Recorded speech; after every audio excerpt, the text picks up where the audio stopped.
video. And now they're all noisy. They were all nice and quiet for the video I made earlier today because it was hot. And I guess it's cooled off enough that they're celebrating. They survived the triple-digit heat. This is probably the hottest day that we've had in Texas so far. The heat index was like 112. So I'm happy that they're making noise, which is normal. It's just going to make it a little bit harder for me to make the video. So I'll have to speak a little bit loud so you can hear me over them and the fan. So this is my quail setup. And I spent this last week updating and rearranging everything to make it a little more accessible and presentable, because people are contacting me about getting started in the quail breeding business for meat and eggs and entertainment and fun, and to also have the quail poo for their garden.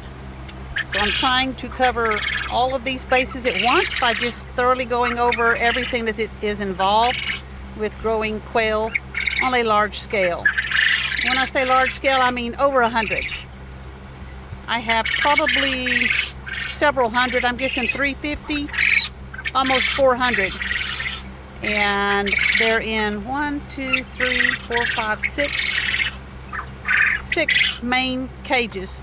3 of the cages are what I call long cages. That's these 3 right here. And they are 7 feet long, because this is a 8-foot by 8-foot pen. So these are 7 feet long, and there's room on the ends for the feeders to hang. So I had to make it a little bit shorter than the 8 feet.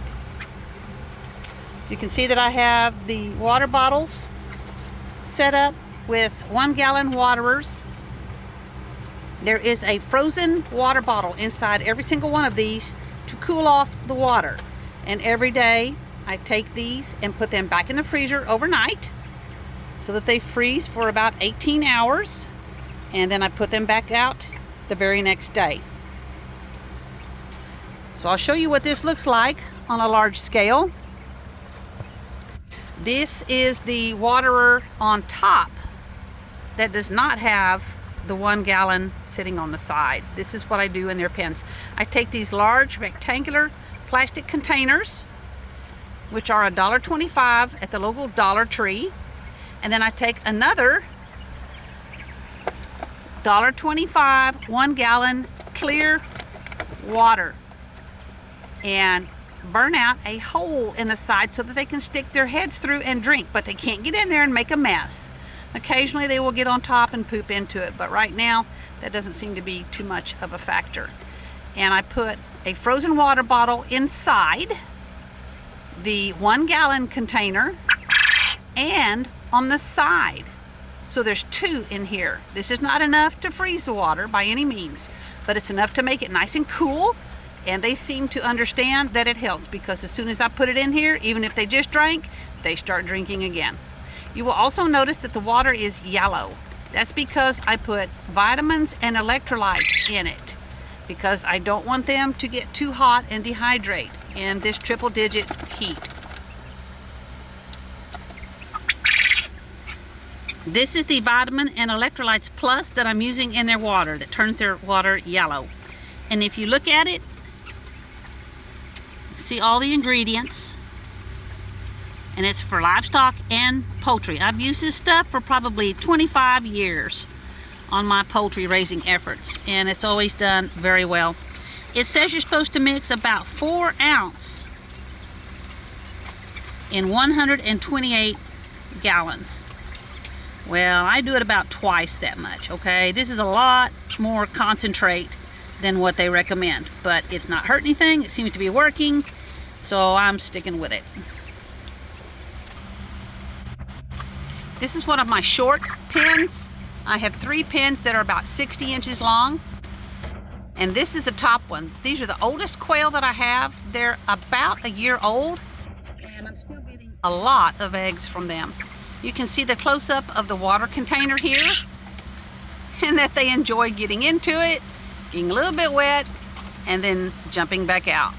So they figured out how to cool themselves off in here. There's no way I could actually get them all cooled off. They just decide to get into the water, get a little bit wet, and jump back out.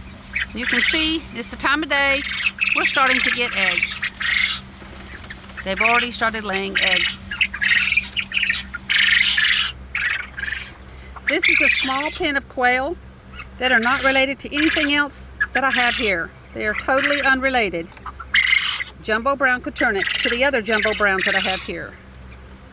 You can see the eggs here.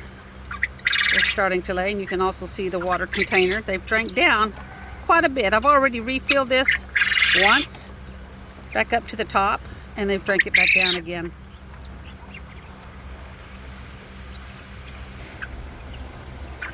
These are my white quail, and when I got them, the breeder said they were the Texas A&M kind. They are noticeably smaller in body size and weight than the other jumbo browns. Definitely smaller. You can see they've started laying eggs down here too. I already have a few eggs. If I get a blue-green egg, it's from this pen right here.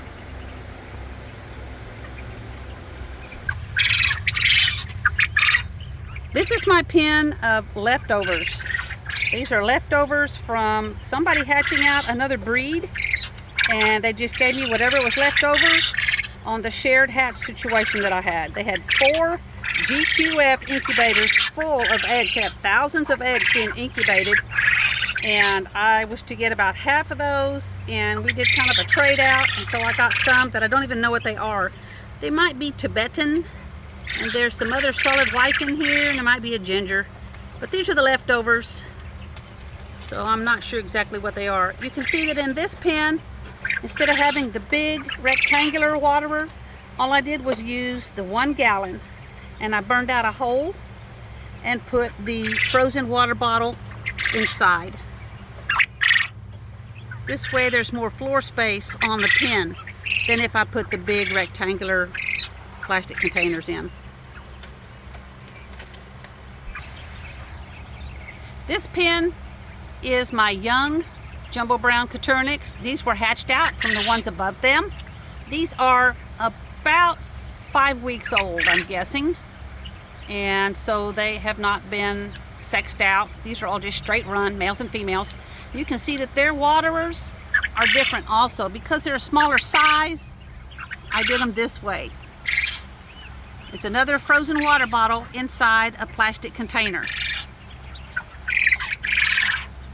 And because there's about 40 in here, I went ahead and made 2 water dishes.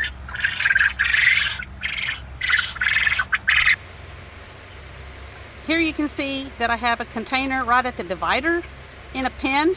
So the quail on the right side, if they want to, they can reach through and drink this water. Although they have water on their side as well, they have this option. This is why it's so nice that quail can put their heads through something as small as 1 inch. And this is the time of day that I start trying to collect the first round of eggs, because they're already laying. It's about a little after 6 o'clock, maybe 6:30.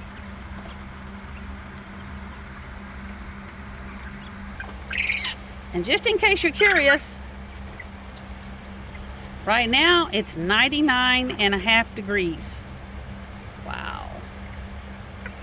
That's without the heat index. When I came out here earlier, it was 100.2. According to the weather report, it said it was 104. One of them said it was 106. And with the heat index, it was 111 to 112.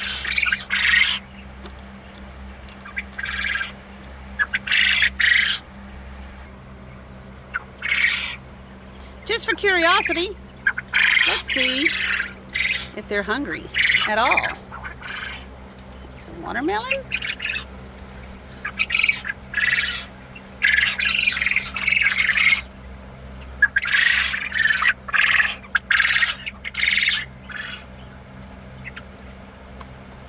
Checking it out. I know they can smell it. Yeah, they're eating some of it.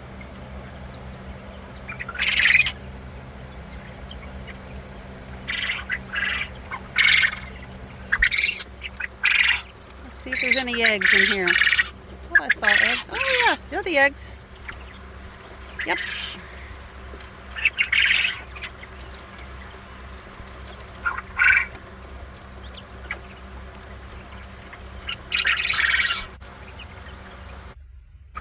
I just topped off the water, and so they're drinking again.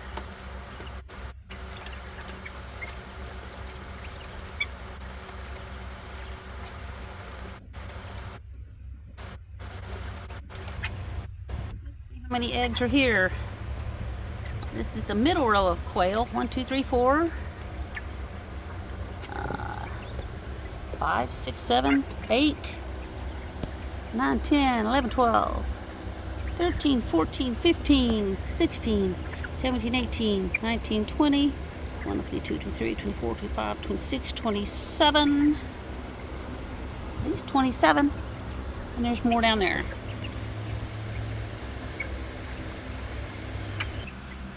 Here's a neat little tool. This is a back scratcher, a wooden back scratcher from the Dollar Tree. Has a little curved thing on the end. It's really good for reaching in to get the eggs and scoop them towards you. This cage is a little bit long for my arms because it's almost 30 inches deep. And I'm having to stand on top of something just to reach this. So this is about 6 feet up off the ground, and I can't reach very much of it. So I use this handy little tool so I can grab the eggs now. And here's today's collection of eggs, not including the solid whites, because I keep them separate. Not bad considering it's 111 with the heat index.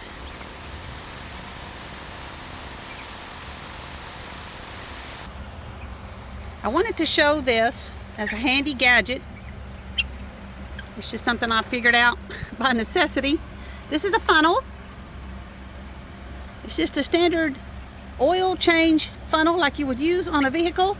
And all I did was go to the hardware store and buy this tubing and put it on the end.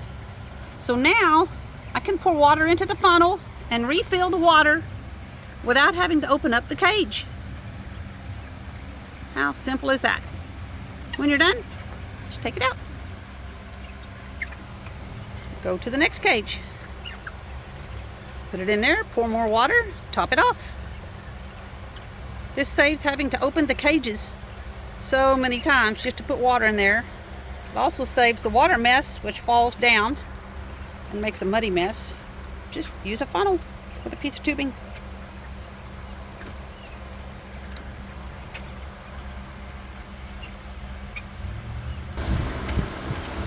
Here's a look at one of the black soldier fly cultures. You can see all of the worms are down here underneath the cage, and they're in the quail poo and the spilled feed.